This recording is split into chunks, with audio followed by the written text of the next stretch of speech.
Do you have an outlet that's broke, cords fall out of, or just gross? Or maybe you're lucky and have all three. Changing out an outlet is really cheap, really easy, really fast, and really safe if you do it right. And I've personally put in a ton of these things. So let's go.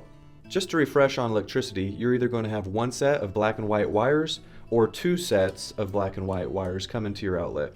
If you have two sets of white and black wires, one of the black wires is carrying power to the outlet and the other one is carrying power to something downstream. The worst way to make a connection is called backstabbing, and where you just simply press this in and you're done. Although it's still code, almost every electrician looks down upon it, and it's the cause of a lot of house fires. I've come to some houses where you can just pull them out of the back. Every outlet or receptacle has a strip gauge that tells you how far you need to strip your wire. Now take your favorite wire cutters, and I mark a Sharpie on my 14 gauge since I use it all the time, and just strip your wire. Now you need to make either a shepherd's hook or a J hook, and to do that you just grab it at the very end and twist around. Black wire goes to gold screws always. You always want to go on the left side. That way when you tighten the screw, it tightens your loop and it doesn't want to back out. Now to tighten the screw, you can use a Phillips or you can level up and get an ECX bit. This is specially designed for the outlet. And you're going to want to get it really snug, and that's where this bit comes in because you could get some good torque on it.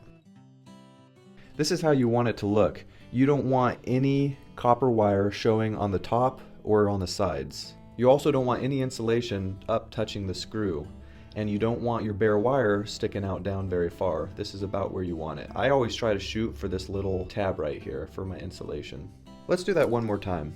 So you want to get your length to strip, or you could set your guide and level up your stripping game. I use pliers, but you can also use this to make your hook. I always shoot for the bottom of my hook to be just above my insulation.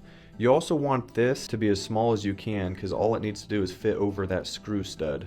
Now we install it on our screw, silver screw for the common, and tighten it up. Nice and tight. And don't forget about your ground. If you're not using both sets of screws, go ahead and screw in these extras. This will be hot, so if it touches on a metallic box or a ground or any other thing, it'll short out, and it's just good practice. I never have to make J-hooks again because I only buy commercial style outlets. In the video in the top left hand corner, I convince you why you should too, and where you could watch where I install one. And if you like this video, I think you'll like the one in the bottom left hand corner as well.